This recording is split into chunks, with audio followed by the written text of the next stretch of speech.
지난주까지 우리는 관계를 통한 전도라는 것이 우리의 삶을 얼마나 풍족하게 만들고 그리고 우리를 의미 있고 가치 있게 만드는지를 배웠습니다. 그리고 우리는 제자를 삼아야 한다는 거룩한 명령을 받았는데 그 명령은 하나님이 우리에게 주신 위대한 명령이라는 걸 배웠죠. 이 제자 삼는다는 것은 우리의 큰 사명이라기보다는 우리가 받는 축복이라는 것, 우리는 이 귀중한 진리에 대해서 배웠었습니다. 성도 여러분, 하나님께서는 우리가 우리의 삶을 통해서 내가 사는 세계, 다시 말하면 나의 관심의 동심원 안에 있는 사람들을 제자 삼기를 바라십니다. 멋진 말이죠. 내가 하나님을 닮아가는 그리스도의 제자를 내가 만들 수 있다니, 이거는 큰 영광이고 기쁨이고 행복입니다. 새로운 것을 창조하는 모든 일에는 오직 하나님의 능력이 역사하십니다. 이 세상의 어떤 힘도 그 창조하시는 능력의 힘을 따라갈 수 없지요. 이제 우리는 우리의 삶을 통해서 하나님이 역사하시는 방법들을 배우게 될 것입니다. 다시 말씀드리지만 전도라는 것은 훈련을 하거나 책을 읽거나 해서 배우는 것이 아니라 내가 하나님을 만나는 경험을 해야만 전도를 할 수 있게 되고, 그리고 누군가와 함께 사랑을 나누는 것을 하기 시작해야만이 전도를 할 수 있게 되는 것이죠. 이제 우리는 뒤에 있는 도표를 보게 됩니다. 모든 사람에게는 관계의 중심 동심원이 7개가 있어요. 나와 하나님과의 관계, 그리고 나와 가족, 이웃, 친척, 그리고 직장 동료들, 낯선 사람들, 이런 다양한 사람들 속에서 나의 동심원 속에서 점점 먼 사람들에게 우리가 말씀을 전할 대상들을 순서를 짜고 만들게 되죠. 그런데 이 관계의 동심원에 있는 모든 사람들에게 하나님을 어떻게 전할 수 있느냐? 여기 부분에 대해서는 톰슨 목사님께서는 7가지 단계에 대해서 이야기하셨습니다. 우리가 전도를 하는 일에 있어서는 7가지 단계가 필요하다. 첫 번째, 바로잡는 일이 필요하다. 두 번째, 조사, 서베이, 조사가 필요하다. 세 번째, 기도가 필요하다. 네 번째, 다리를 세우는 일이 필요하다. 다섯 번째, 사랑을 직접 보여주고 나누는 일이 필요하다. 여섯 번째, 그제서야 제자를 만들 수 있다. 일곱 번째, 처음으로 다시 시작한다. 나는 이 위대한 대원칙 속에서 하나님이 우리 안에서 역사하시는 것을 우리가 이제 배우게 되는 것입니다. 오늘은 이 7가지 단계, 앞으로 우리가 6개월일지 1년일지 공부하게 될 모든 내용에 대하여 오늘은 총정리 시간을 갖게 됩니다. 먼저 바로잡기에 대해서 우리가 생각해 볼 필요가 있죠. 이제 다음 장으로 파워포인트를 내려보면은 각 단계별로 우리가 해야 되는 중심적인 내용들이 적혀 있어요. 제일 먼저 전도함에 있어서 가장 필요한 것은요, 교리 공부가 아니에요. 용기와 자신감을 갖는 게 아닙니다. 관계를 바로잡는 것부터 시작합니다. 자, 전도함에 있어서 왜 관계를 바로잡는 것을 최우선이라고 말하는가? 이를 이해하기 위해서 우리는 먼저 어떻게 해서 우리가 이 죄와 고통과 질병과 다툼과 눈물이 가득한 세상에서 우리가 신음하게 됐는지를 생각해 봐야겠죠. 그 원인이 무엇이었을까요? 그 이전의 삶은 우리의 삶이 어떤 식으로 가득 차 있었을까요? 창세기 2장 18절부터 22절에 보면은 다음과 같은 말씀이 나옵니다. 여호와 하나님이 가라사대 사람이 독차하는 것이 좋지 못하니 내가 그를 위해 돕는 배필을 지으리라 하시니라. 이제 그분이 마음에 계획을 품으셨어요. 여호와 하나님이 흙으로 각종 들짐승과 공중의 각종 새를 지으시고 아담이 어떻게 이름을 짓나 보시려고 그것들을 그에게 이끌어내시니 아담이 각 생물을 일컫는 바가 곧 이름이라. 아담이 모든 육축과 공중의 새와 들의 모든 짐승에게 이름을 주니라. 아담이 돕는 배필이 없으므로, 이제 돕는 배필 얘기가 다시 나와요. 돕는 배필이 없으므로 여호와 하나님이 아담을 깊이 잠들게 하시니 잠들매 그가 갈비띠 하나를 취해 살로 대신 채우시고 여호와 하나님께서 아담에게서 취하신 갈빗대로 여자를 만드시고 그를 아담에게 이끌어 오시니. 하나님께서 아담을 만드셨어요. 그리고 생각하셨습니다. 아담은 결코 혼자 있어서는 안 돼. 그런데 아담에게 하와를 그냥 만들어 주시면 되는데 대뜸 만들어 주지 않고 먼저 작전을 펴셔요. 작전이 뭐냐면 아담에게, 아담아, 내가 각종 새와 짐승들을 내가 만들 거야. 그리고 내 앞을 지나가게 할 건데 네가 이름을 다 지어주렴. 네, 하나님, 저 그 정도는 할 수 있죠. 그리고서 이제 하나님이 짐승을 하나씩 지나가게 하는데 아담이 쟤는 기린이라고 해야겠다. 뭐 이런 식으로 이제 쟤는 코끼리 이름을 지어주는데 이름을 지어주다 보니까 갑자기 무언가가 이상한 거예요. 마음이 울컥하고 뭔가 어색하고 마음이 텅 비는 느낌이 드는데, 왜냐하면 지나가는 짐승마다 다 쌍쌍이 지나갑니다. 옛날 그 우리나라 고려 휘종이 말했죠. 편편황조, 그 쌍쌍이 나는 그 꾀꼬리가 암수가 다 논이는데 자웅상이 그 염화수독 수기여의 나는 홀로 외로우니 누구와 함께 내가 의지하고 살랴 라는 시를 지은 적이 있었습니다. 아담이 지금 그걸 느끼는 거예요. 외로움을, 공허함을 느꼈어요. 모두가 다 짝이라 체험이 있는데 나는 왜 홀로일까? 그가 느끼자 하나님이 그제서야 여자를 만들기를 시작하시죠. 아담을 재웁니다. 아담은 지금 무슨 마음속에 잠이 들었죠? 외로운 마음, 공허한 마음, 뭐가 완전하지 않다는 느낌 속에서 잠이 들었습니다. 그런데 하나님이 그에게서 갈비뼈를 빼가지고 살을 채우신 다음에는 그 갈비뼈 가지고 하와를 만드셨어요. 돕는 배필을 만드셨습니다. 그리고 아담이 일어나니 아담아, 너에게도 짝꿍이 있지, 그러면서 하와를 주셨지요. 아담 하와를 보고 아담이 얼마나 행복했는지 노래를 불러요. 이는 내 살 중에 살이요 뼈 중에 뼈리라. 이게 지구상에서 만들어진 첫 번째 시가였습니다. 기쁘면 뭐부터 하죠? 노래부터 부르죠. 네, 아담이 첫 번째 부른 노래였죠. 자, 여러분, 하나님께서는 아담에게 무언가를 채우기 전에 무엇부터 느끼게 하셨죠? 공허함, 외로움을 느끼게 하셨습니다. 자, 이렇게 공허함이라는 걸 느끼니까 하나님이 채워주셨어요.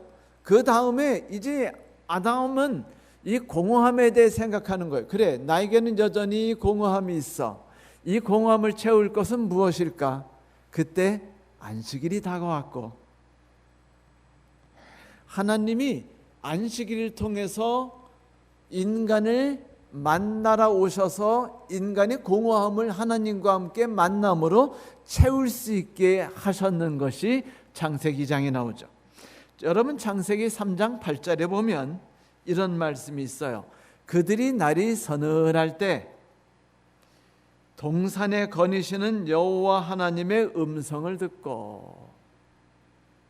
자, 날이 서늘해지고 이제 저녁이 가까워져서 안식일이 가까워지니까 하나님께서 동산을 거닐고 계셨어요. 자, 이것은 하나님이 지금 조급하다는 겁니까? 여유롭다는 겁니까? 하나님은 아담과 하와 함께 즐겁게 지낼 생각에 마음이 평화롭고 따뜻하게 오시는 거예요. 그의 필요를 채워주고 그의 마음의 상처를 위로할 수 있으며 그 희망을 잃은 그에게 무언가를 나눠줄 마음의 열정과 욕심이 있죠.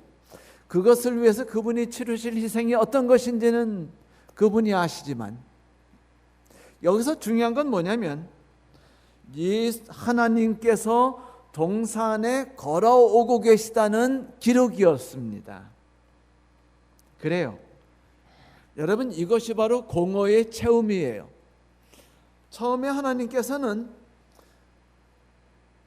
공허함을 느끼게 하신 뒤에 하와를 주셨고, 그 뒤에 공허함 속에서 누구를 주셨어요? 하나님을 주신 거예요. 그러므로 인간은 태어나자마자 가장 중요한 두 가지 사항을 배우게 됩니다. 첫 번째는 인간에게 누가 필요하다? 인간이 필요하다.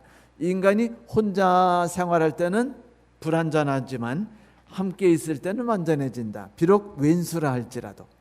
두 번째, 인간은 하나님과 함께 살아갈 때 비로소 공허함을 채우고 완전함으로 나가게 된다. 여러분, 창세기 2장 3절에 하나님이 안식일에 복을 주사 거룩하게 하셨다고 말했죠. 자, 복을 주신다는 소리는 앞으로 어떤 복일까 궁금하게 만들죠. 복을 주시사 거룩하게 하셨다. 이 거룩하게 하셨다는 건 뭐냐면 하나님의 임재로 채우셨다는 말씀입니다. 성경에 보면 거룩하다라는 말이 나오면 언제나 하나님이 그 자리에 임하셔요.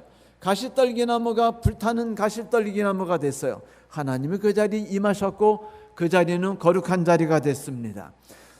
사람들이 성전을 짓고 나니까 하나님이 거기에 임하셨어요. 그러니 그 장소가 성소가 되었습니다. 그런데 성도 여러분, 하나님께서 우리의 공허함을 채우고 인간이 하나님을 만남으로 인해서 삶의 충족을 겪도록 하기 위해서 시간이 우리에게 다가와서 흘러가도록 만드시면서 일곱째 되는 안식일 날마다 안식일을 세우시고 이 날을 거룩하게 하심으로 하나님이 이 날에 우리를 찾아와서 만나시도록 하셨다는 것입니다. 놀라운 일이죠. 그러므로 만남이라는 것은 창조의 면류관이었어요. 그리고 중심이었습니다. 우리가 하와를 만나는 순간에 우리는 창조의 정점이 된 거예요. 그리고 우리가 하나님을 만나는 순간에 우리를 창조하신 모든 하나님의 뜻과 목적이 정점에 이르러서 완성되는 것입니다. 그러므로 내가 어떻게 하면 완성이 될까? 내가 어떻게 하면 내가 꿈꾸는 삶의 정점에 이르게 될까에 대해서는 간단해요. 관계를 통해서 만남의 충족이 이루어질 때 그것이 이루어진다는 것입니다. 자, 이것이 관계였어요. 하나님이 아담을 창조하신 다음에 이것을 세밀하게 가르쳐 주셨죠. 그렇다면 인간의 타락은 어떻게 왔을까요? 타락도 관계였습니다. 아담과 하와가 어떻게 됐어요? 서로 간에 따로 떨어졌어요. 손잡고 가지 않고 에이 뭐 냄새나고 뭐 땀띠 나니까 같이 안 갈 티요. 맨날 나한테 뭐 이래라 저래라 성질이나 내고 같이 있으면 너무 힘들어. 그래가지고 아담이 승질나서 갔는지 하여튼 떨어졌어요. 하와는 인생의 꿈을 꾸고 살아갑니다. 여러분, 잠언 31장에도 보시다시피 부부간에 있어서 가족에 대한 꿈을 강하게 꾸는 자는 언제나 여성이에요. 남성은 가정에 대한 꿈보다도 자기의 꿈을 이루거나 직장에 다는 일에 충실합니다. 그런데 여성은 가정에 대한 꿈과 가정에 대한 미래를 계획하는 존재예요. 그래서 하와는 우리 가정과 나의 삶에 온전함은 어떻게 하면 이루어질 수 있을까를 고민하다가 간 곳이 선악과나무였어요. 그것은 그냥 우연히 간 게 아니라 고민하면서 갔다는 것입니다. 나의 인생의 꿈은 어떻게 완성할 수 있을까? 내가 어떻게 애쓰면은 내가 하나님처럼 온전한 삶을 누리고 저놈의 왼수 덩어리 남편하고 좀 잘 살 수 있을까? 뭐 이런 고민했겠죠. 뭐 상담 가듯이 그렇게 그랬는데, 그가 선악과 속에서 사단을 만나면서 그가 1차 분리 다음에 2차 분리가 일어나요. 1차 분리는 남편과 떨어진 것이었고 2차 분리는 하나님과 떨어진 것이었습니다. 선악과의 사단은 말하죠. 그래, 네가 하나님을 신뢰하고 살아가? 하나님이 너에게 모든 걸 다 해주실 수 있다고 네가 믿니? 네 인생은 네가 책임지는 거야. 너의 천국은 네가 만드는 거야. 네가 너의 인생을 계획하고 네가 꿈꾸고 네가 하나씩 세워나가는 거지, 어찌 네가 하나님께 그냥 기도만 하면 하나님이 다 이뤄주실 거라고 네가 믿니? 바보 아니니? 맞아요.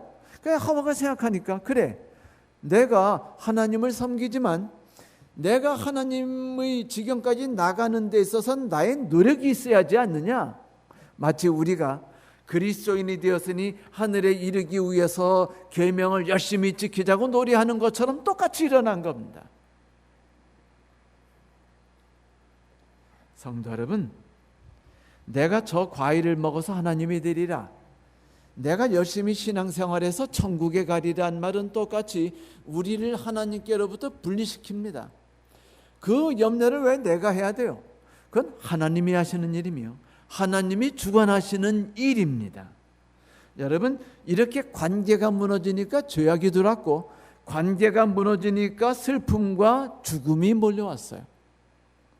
그렇다면 죽음이 이렇게 시작되는 것이라면 관계라는 것이 얼마나 중요한지 느낄 수 있겠죠. 어느 들판에 4마리의 황소가 한가로이 걷고 있었습니다. 황소들은 어딜 가든지 함께 다녔어요. 좋은 풀밭을 만나면은 서로 불러가지고 함께 풀을 뜯었고, 잠을 잘 때도 서로 손잡고 잠을 잤어요. 황소가 손잡고 자나요? 위험이 닥치면 서로 힘을 합해가지고 위기를 맞서 싸웠습니다. 그런데 사자 한 마리가 이 황소를 잡아먹고 싶어서 아주 미칠 뻔했는데, 아무리 호시탐탐 노려도 제 아무리 백세의 왕인 사자라 할지라도 4마리 황소하고 싸우면은요 뒤지는 건 뻔한 거예요. 여러분, 사자하고 황소하고 맞서 싸우면 누가 이깁니까? 황소가 이겨요. 사자가 동물의 왕이라고 말하지만 실제 사자가 전투 능력에 있어서는 겨우 10일권에 그냥 아슬아슬하게 닿습니다. 소가 한번 부딪혀 그 뿔로 던지면 사자는 날아가서 죽어요. 코끼리한테도 죽고 하마한테도 죽고 코뿔소한테도 죽고 그리고 물소한테도 죽고 다 죽어요, 사자는. 그러면 차이가 뭐죠? 걔네들은 남을 해서 죽어야만, 내가 너를 죽여야만 내가 산다는 악착 같은 정신이 없고, 사자는 무슨 정신이 있는 줄 아세요? 제가 안 죽으면 내가 죽는다는 정신이 있기 때문에 잡아먹을 수 있는 거예요. 그러니까 싸움 잘한다고 이기고 살아가는 게 아니라는 거죠. 그래서 사자가 생각했어요. 그래, 방법은 분리다. 그래가지고 어느 날 그냥 혼자 그 친구들이 쭉쭉쭉 걸어가는데 맛있는 풀 뜯어먹느라고 뒤처진 그 황소에게 가까이 갔어요. 황소가 딱 보니까 사자가 오네요. 후닥닥 가려고 그랬더니 잠깐만 아니야, 나 너에게 지금 이야기할 게 있어. 사자가, 황소가 홀깃해가지고 응? 뭐? 그러니까 다른 황소들이 그러는데 네가 덩치가 작고 힘이 약해서 별 쓸모가 없대. 맨날 풀만 뜯어먹느라고 길을 늦게 가가지고 불편한 게 많대. 그래서 진짜 맛있는 풀이 있는 것은 너한테 알려주고 싶지 않대더라 라고 말했어요. 그거 다 다른 황소한테 또 말했어요. 네 뿔이 너무 못생겨가지고 보기가 싫대. 그때부터 이 말을 들은 네 마리 황소가 서로에 대해서 불신하기 시작했어요. 황소들은 다른 세 마리 황소가 자기를 싫어하거나 아니면 서로 간에 격이 안 맞는다고 서로 생각하기 시작했습니다. 마치 교인들이 내가 솔직히 교회 저 교인 보고 가냐? 하나님 믿고 예배 드리러 가는 거지? 내가 저 교인 봤으면 난 진작 교회 안 다녔어. 그래서 딴 교회를 찾아다니는 철사가 되는 이유도, 그리고 오직 하나님만을 섬기겠다고 예배만 드리고 왔다 갔다 하는 성도도 다 이런 황소가 됐기 때문이에요. 그런데 이렇게 서로 믿지 못하고 뿔뿔이 흩어지자 사자가 영양식을 포크와 나이프를 가지고 여유 있는 마음으로 한 마리 잡아먹고 그 등심 안심 다 맛보는 대로 맛보고 그 다음 한 마리 즐길 수 있었던 것이랍니다. 타락과 오염이 어떻게 오느냐고요? 부패와 붕괴가 어떻게 오느냐고요? 우리가 죽음 때문에 신음하는 것이 왜 오느냐고요? 그것은 관계가 무너졌기 때문이었습니다. 지구에 온 첫 번째 죽음도 관계가 무너졌기 때문에 온 것이었어요. 그렇다면 다시 우리가 새로운 출발하는 것은 뭐로부터 시작해야겠습니까? 관계의 복구예요. 그래서 제가 말씀드렸듯이 고린도후서 5장 17절 그런즉 누구든지 그리스도 안에 있으면 새로운 피조물이라 이전 것은 지나갔으니 보라 새 것이 되었도다라고 말하는 것은 새로운 관계, 곧 그리스도의 몸이라는 속에서의 지체로서 우리가 다시 태어난다는 것을 말했다는 것이죠. 그렇습니다. 새로운 관계는 회개하고 올바로 살아가고 고기를 먹지 않고 율법을 지키면서 바르게 살아가는 것이 아니라 관계의 회복이에요.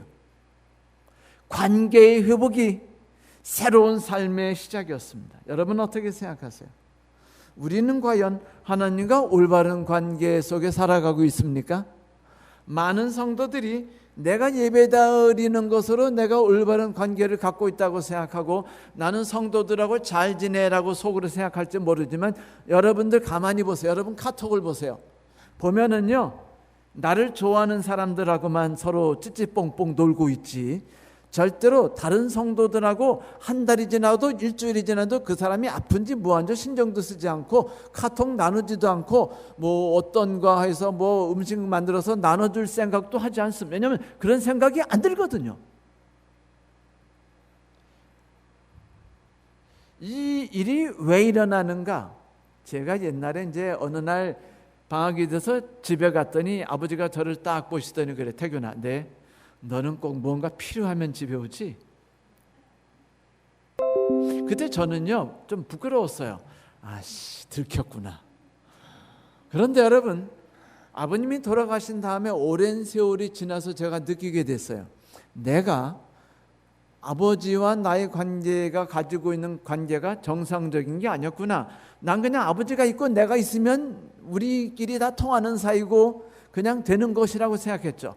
근데 아버지는 나하고 이야기를 나누고 학교 생활이 어떤지, 마음의 고통이 뭐가 있는지, 미래의 꿈은 무엇인지를 듣고 함께 고민하고 함께 이야기하기를 바라셨는지도 모르겠어요. 근데 우리 아버님 평생에 말 한마디 없이 사시고 저도 말없이 아버지하고 함께 살았기 때문에 그것이 무엇인지 아버지의 바라시는 게 뭔지 모르고 살았다는 것을 느끼게 되었습니다. 그렇다면 내가 살아간 삶이 아버지가 내가 한 가족에 있다고 해서 그것이 온전한 관계였을까요? 내가 성도들과 함께 있는 것과 내가 가족들과 사는 것이 그저 함께 지내고 큰 문제와 다툼이 없다고 해서 그것이 올바른 삶일까요? 어느 남편이 은퇴를 딱 할 쯤에 아내가 선포를 했습니다. 우리 이혼합시다. 남편이 생각했어요. 아니, 난 저 여자에게 잘했는데 언제나 직장에 가서 성실히 일했고 받은 월급을 꼬박꼬박 갖다 줬고 그러고 보니까 뭐 바람핀 것도 없고 성실히 다 했는데 아내는 이혼하재요. 왜? 아내는 뭐라고 말하냐면 내 삶은 공허했대요. 남편은 생각합니다. 나 월급 다 갖다 줬잖아. 내가 성실하게 가정을 위해서 일했잖아. 아내는 말합니다. 나는 당신하고 함께 우리가 함께 마음을 나누고 손을 잡고 그리고 부부라는 것을 느끼면서 살아갔다는 경험을 해본 적이 없어. 결국은 함께 산다고 해서 문제가 없는 것이 아니라는 거죠. 저도 이제 은퇴가 딱 1년 반 남았습니다. 가끔 무서워지기 시작해요. 그래요, 성도 여러분. 두려워해야 돼요. 내가 정말로 온전한 관계를 갖고 있는가? 내가 가정에서, 내가 교회에서, 내가 하나님과 온전한 관계를 갖고 있는가를 살펴봐야 합니다. 그래서 바로 서기가 필요하고 바로 세우기가 필요한 것이에요. 만약 내가 나 자신의 위치가 어떤 것인지, 내 자신이 하나님 앞에 얼마나 귀중한 존재인지, 내가 하나님 앞에서 어떻게 태어났으며 내가 다른 사람과 함께 공존함으로 내가 어떻게 삶의 정점을 꿈꾸고 살아갈 수 있는지 내가 고민하지 않으면 나는 무너진 삶에서 바로 서는 길로 나갈 수 없습니다. 그렇습니다. 성경은 하나님께서는 우리에게 이렇게 말해요. 만약 우리가 먼저 용서와 구원에 대한 하나님 아버지의 조건에 따라서 그분께 겸손히 나가고 그분을 의지한다면 이제 그분을 우리 삶의 주인으로 모시는 순간 우리는 누군가를 사랑하는 것을 선택하는 권리를 빼앗기게 된다. 우리가 사랑하는 게 아니고 하나님께서 그에게 나가라고 그러면 우리는 나가는 것이고 하나님이 그에게 무엇을 행하라면 하는 존재로 바뀌게 된다는 것이요. 그때는 내가 주인이 아니라는 것입니다. 사람들은요, 인생을 살아가는데 관계만이 아니라 자기에 대한 꿈도 갖고 있어요. 어떤 집을 지으면 좋을까? 2층 집으로 지을까? 3층 집으로 지을까? 40세에 집을 가질까? 60세에 집을 가질까? 이런 꿈 다 갖고 있죠. 여러분, 마태복음 7장 24절에 보면 이런 말씀이 있습니다. 그런즉 누구든지 나의 이 말을 듣고 행하는 자는 집을 반석 위에 짓는 지혜로운 사람 같으니. 근데 이 말씀을 가만히 보면은요, 어떤 집을 지으냐는 이야기는 나오지 않습니다. 뭐라고요? 어떤 집을 짓느냐는 이야기는 나오지 않아요. 무슨 집을 짓느냐? 이야기 나오지 않습니다. 우리가 하늘에 갔을 때 하나님이 그래 네가 진 집이 2층 집이니 3층 집이니 벽돌로 졌니 나무로 졌니는 따지지 않으신다는 겁니다. 하나님이 따지시는 건 뭐예요? 반석 위에 졌느냐? 모래 위에 졌느냐만 봅니다. 반석 위에 졌다는 건 뭐예요? 반석이신 그리스도 위에 네가 그분을 의지하고 그분 위에서 너의 삶을 세웠는가라는 것이죠. 여러분, 이 세상에서 우리가 쌓아가는 게 많아요. 꿈이 많습니다. 그리고 만들고 싶은 것도 많아요. 그런데 그것이 과연 우리 삶의 전부일까요? 어떤 부자가 있었는데 죽게 됐어요. 그런데 내가 갖고 있는 재산이 너무 아까운 겁니다. 이것만 가지고 내가 저 세상으로 갈 수 있으면 얼마나 행복할까. 그래서 기도를 했어요. 하나님 제발 내 재산을 다 가져가게 해주세요. 그랬더니 천사가 나타나서 말하기를 그래 하나님이 특별히 허락하셔서 당신만큼은 재산을 다 가져가게 해주셨습니다. 아 역시 기도빨이 최고야. 그래서 이제 하늘에 들어갔습니다. 하늘에 들어갔더니 베드로가 이제 천국 입구에 앉아 있는데 내가 끙끙거리며 재산을 팔아서 황금으로 바꿔가니까 물끄러미들 뭘 가지고 가세요? 황금입니다. 바보 아니세요? 왜요? 아니 우리 하늘에는 길거리도 황금, 아무데 나가도 황금, 그냥 다 황금인데 뭐 길거리 바는 포장 재료를 갖고 오십니까?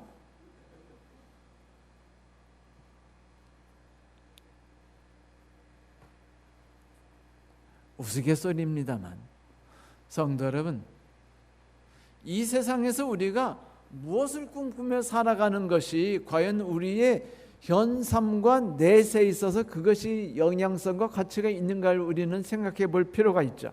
상상해 보세요. 전셋집에다가 내 전 재산을 투여하는 사람 있어요 없어요? 내가 내년에 미국 갈 건데 올해 땅 사가지고 농사 이빠이 져놓고 막 그냥 막 10억 20억 투자하는 바보가 있어요, 없어요? 없어요. 그런데 왜 우리 인간들은 하늘에 들어갈 거라고 꿈꾸면서 이 세상에서 그렇게 너무 큰 꿈 속에서 모든 것을 몰빵해가지고 투자하는 데 힘을 다하죠? 그것도 위험할 수 있습니다. 그래서 성경에서는 무엇을 할까, 무엇을 먹을까는 하나님의 신경 쓸 거니까 너는 뭐에 신경 쓰라고 말합니까? 관계에 신경 쓰라고 말합니다. 너에게 하나님이 필요한 것과 너에게 하나님과 그분의 사랑을 누군가 나눌 대상이 필요하다는 것을 깨달아라. 그래요. 관계는 모든 것을 우선합니다. 우리가 하나님 아버지와 수직적인 관계를 바로 세우면 그제서야 우리는 수평적 관계를 바로 세울 수 있게 됩니다.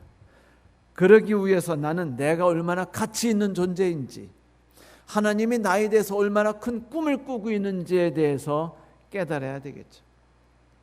여러분, 관계를 세우는 것, 그건 중요해요. 어떤 사람이 내가 어떻게 하면 영생을 얻을 수 있죠? 라고 말하자 하나님께서 그에게 대답하신 게 무엇이었죠?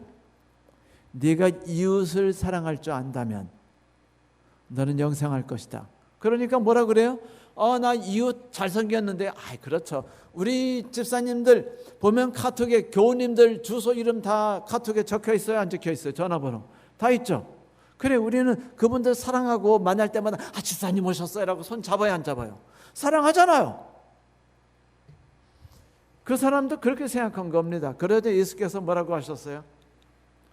고통당하고 상처받는 사람이 있다면, 너에게 고통을 주고 너에게 상처 주는 사람이 외로움 중에 있다면 네가 그 사람에게 가서 상처를 치유하러 먼저 적극적으로 나설 때 너는 비로소 이웃이 되는 거다라고 거꾸로 가르쳐 줍니다. 그러니까 누군가 이웃이 된다는 것이 우리가 생각하는 대로 그냥 친구끼리 만나서 야야야 오늘 우리 그 등산 갈래? 그 난다 카페 가가지고 함께 멍 때리면서 커피 마시고 잡담이나 우리가 틀어볼까? 뭐 이게 사랑이 아니라는 거예요. 나를 괴롭히고 나에게 해를 끼치고 나에게 상처를 주고 나에게 아픔을 줬던 사람들이 무언가 갈급해하고 고통할 때 그 사람에게 다가가는 것이 이웃에게 사랑을 나눈 것이라고 말했습니다. 다른 사람은 이웃이 아닌 거예요.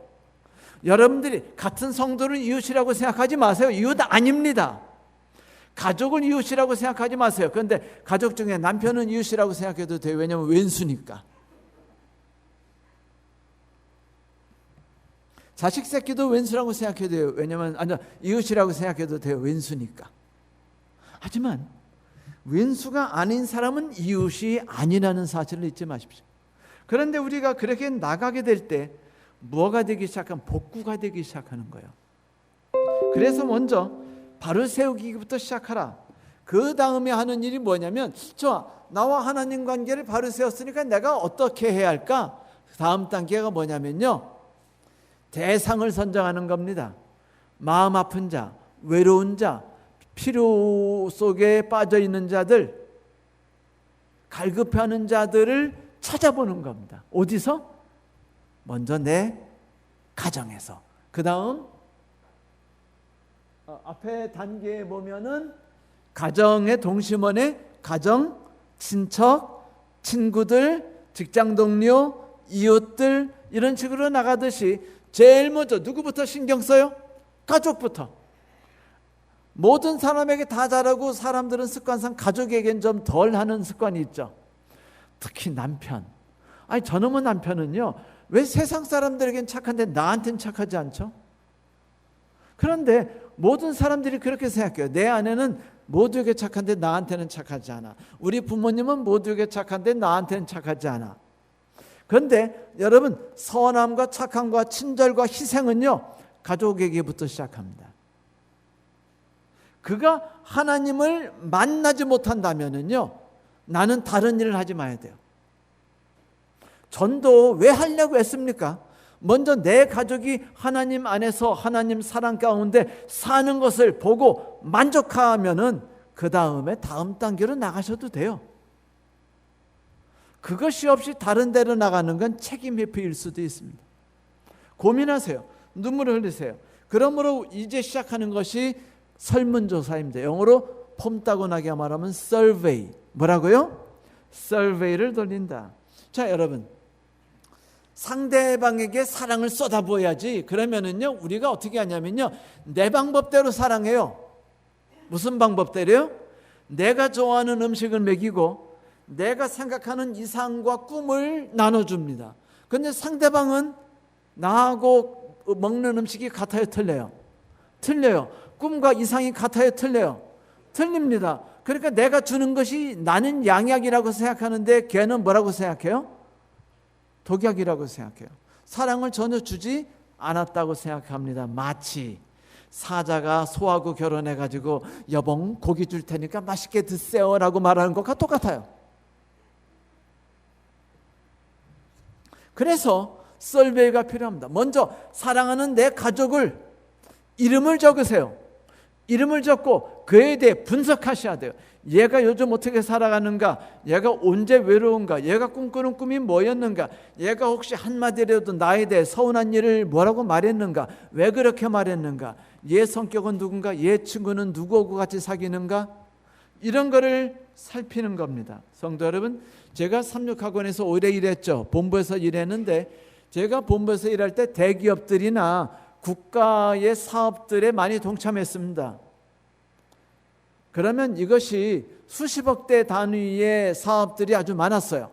그럼 우리는 이런 사업들을 쉬지 않고 버리지 않으면 굶어 죽습니다. 그런데 우리가 이런 일을 할 때 제일 먼저 생각하는 게 뭔지 아세요? 국가 혹은 SKT라면 상대방이 무엇을 원하는가? 상대방이 지금 어떤 모습에 있는가? 그에게 필요한 건 무언가? 그 다음에 생각합니다. 나는 과연 그 사람이 필요한 걸 갖고 있는가? 어떤 방식으로 줄 수 있는가를 우리는 연구합니다. 회의하고 연구하고 분석하고 자료를 모으는 일을 오래 해요. 보통 한 달 이상 합니다. 그 다음에 우리가 책을 써요. 그러면 책이 몇 페이지가 되는 줄 아세요?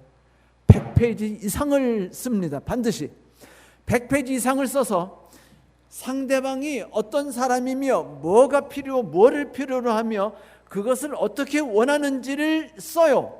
내가 그 필요를 어떻게 멋지게 채울 수 있는지, 나에겐 거기에 대해 어떤 능력이 있는지, 그걸 위해 어떻게 준비할 것인지, 어떤 단계를 밟을지를 계획을 씁니다. 그럼 100페이지에.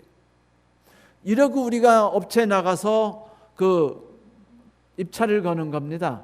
그러면 정성평가, 정량평가를 하게 되는데 그렇게 하고 그 입찰 따낼 확률이 몇 퍼센트나 될까요? 30-40%가 안 됩니다. 아주 힘들어요. 그런데 여러분, 날로 먹으려고 하세요?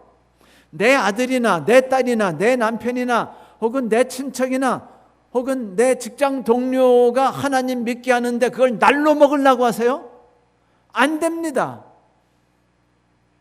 이름을 쓰고 생일을 쓰고 사진을 붙여보고 그 다음에 얘가 외로웠던 사진, 행복했던 사진, 언제 행복했고 언제 나에게 불만을 터뜨렸는지, 왜 그런 얘기를 했는지를 내가 낱낱이 써보고 과연 그것이 나의 관계 속에서 일어난 건 아닌가 내가 고민하고 써보고 살펴보고 그 다음에 내가 어떻게 하면 내가 그의 필요를 채워줄 수 있을까, 왜 그는 나를 통해서 하나님을 만나보지 못했을까를 고민하고 기도하고 또 써보고 하는 일들을 해야 한다는 것입니다. 이런 적극적인 관계가 없이 우리는요 어떤 것도 할 수 없어요. 이런 일을 하지 못할 때 우리는 어디에 몰두하는지 아세요? 그냥 기도하고 성경 보고 찬미하고 그냥 율법 지키는데 몰두하는 거예요. 왜? 누군가의 상처를 쌓아매고 부딪히는 게 싫거든요. 부딪히고 나면 만나고 싶어요? 안 만나기 싫어요? 저 목회 처음에서 정말 열심히 일했어요. 그 교회 사기당해서 갔습니다. 사택 준비해 줬다고 했는데 가니까 사택을 안 줬어요. 그래서 저희들이 처마 밑에 막 집 가구 놓고 방 한 칸에서 사는데 어떤 때는 집에 온돌이 없는 데 살기도 하고 셔터 내리는 가게 방에서 살기도 했습니다. 막 이렇게 살아가면서 그 교인들하고 사는데 그 교인들이 우리가 떠날 때 뭐라고 하는 줄 아세요? 돈 봉투를 보여주면서 내가 당신한테 떠날 때 사례금을 주려고 했었는데 당신들 행동하는 게 내 마음에 들지 않아서 안 줘. 이런 소위 말하는 계도하지 않는 이런 말을 했어요. 여러분, 그 다음에 제가 상처받았을까요? 안 받았을까요? 제가 그분을 만났을 때 어떻게 대할까요? 쳐다보기가 싫더라고요. 지금도 제 마음에 여전히 잊혀지지 않습니다. 다시 가까이 만난다면 어떻게 할지 모르지만 다시 만나지 않기 때문에 여전히 상처로 남아요. 그래서 제가 가끔 기도합니다. 그 상처가 좀 치료되기를. 그런데 여러분, 가만히 보면 우리가 교회 안에 살면서요, 같은 성도들끼리 이런 일이 많아요. 특별히 목회자와 성도들 간에 이런 충돌이 되게 많습니다. 그런데 이런 충돌이 있을 때 우리가 피해버리고 안 만나면 되지, 내가 하나님만 섬기고 예배만 드리면 되지라는 신앙으로 살아갈까요? 아니에요. 그렇게 되면 우리가 그들과 접촉해서 다리를 만드는 일을 하지 못하게 됩니다. 그들에 대해 조사했으면 그 다음에 하나님께 기도하고 간구해야 돼요. 하나님, 어떻게 하면 제가 그에게 다가갈 수 있을까요? 하나님 도와주세요. 하나님의 도움 없이 제가 무슨 일을 하겠습니까? 라고 기도하게 되면 하나님이 우리에게 은혜를 주시죠. 여기서 우리는 기도 응답이 뭔지를 느낍니다. 그런데 기도라는 게 언제 가장 잘 이루어지냐면요, 하나님, 정말로 도움 필요한 것이 있으니 이것을 채워주십시오. 누군가 다른 사람을 위해 기도할 때 잘 이루어져요. 물론 나에게 절대적으로 필요할 때도 기도가 이루어지죠. 어떤 가련한 과부가 있었는데 엄청난 액수의 청구서를 보고 낙담에 빠졌어요. 왜냐하면 이 돈을 지불했거든요.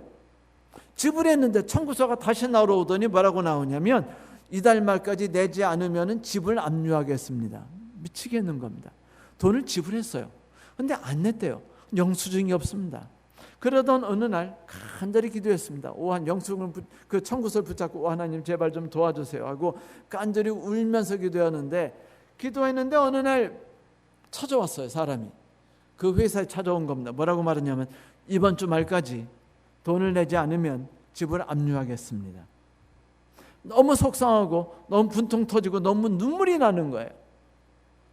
그래서 어쩔 줄 모르는데 갑자기 나비 한 마리가 뻘뻘뻘뻘 날아오니까 아들내미가 나비를 보더니 막 눈이 반짝거리더니 막 쫓아다닙니다. 그 나비가 날아가다가 의자 옆으로 호돈이 쏙 들어가니까 애가 막 울어요. 그러니까 아주머니가 아저씨한테, 증수원 아저씨한테 기왕 오셨는데 의자 좀 한번 밀어주시겠습니까? 나비 좀 잡아야겠어요. 그러니까 이분이 당황했다. 이거 무슨 시츄에이션? 그러다가 의자를 밀어줬어요. 나비를 찾아주기 위해서. 근데 거기서 종이 하나가 또르르 떨어지는데 그 종이가 뭔가 하고 보니까 영수증이었던 겁니다. 납부 영수증. 잃어버렸던 영수증이었어요. 하나님이 우리의 기도를 응답하시는 건 놀라운 방법으로 이루어집니다.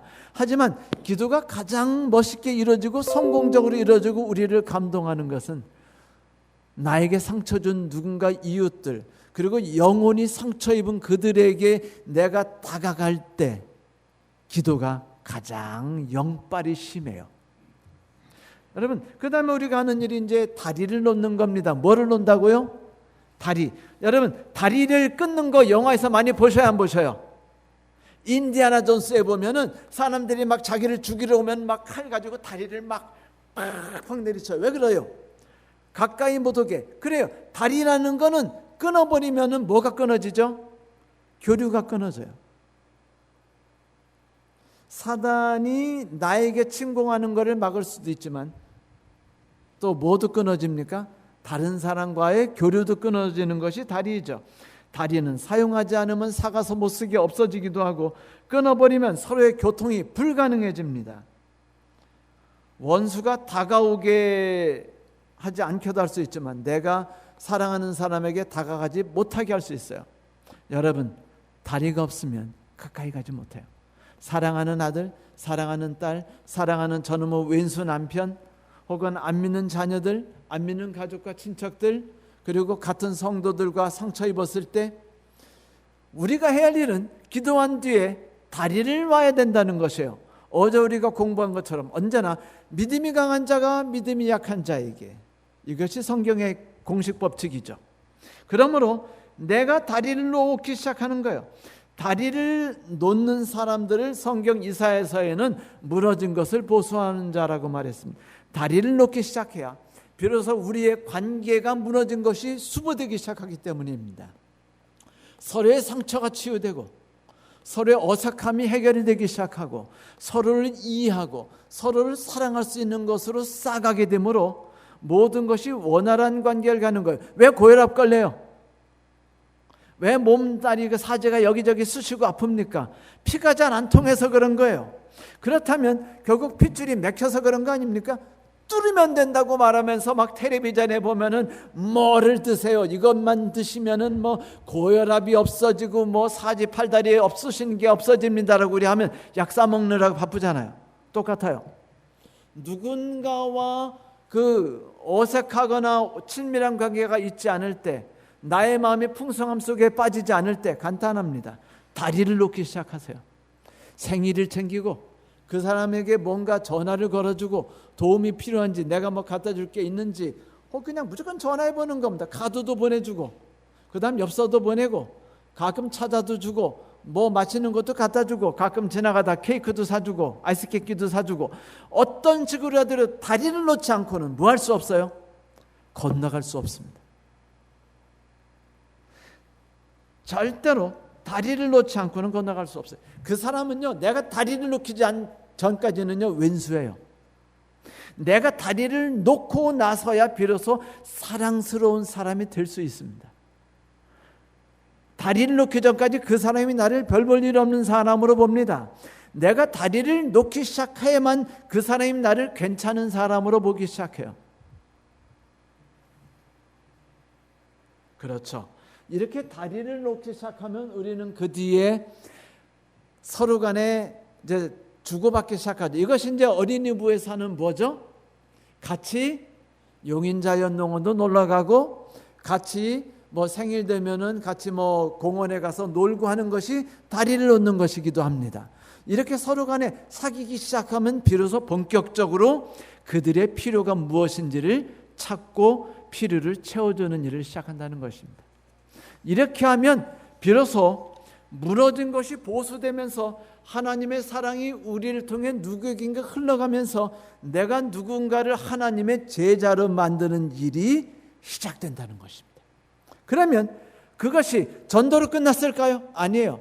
나의 삶이 그것 때문에 행복해지고 나의 삶이 풍요로워집니다. 누가 나를 좋아하게 돼요. 누가 나를 사랑하게 됩니다. 누가 나를 위해 기도하게 됩니다.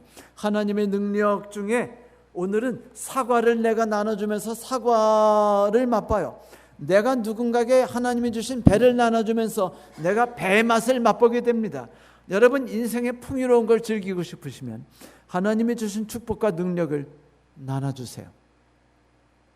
기도하고 설웨이하고 다리를 놓고 필요한 것을 나눠줘 보세요.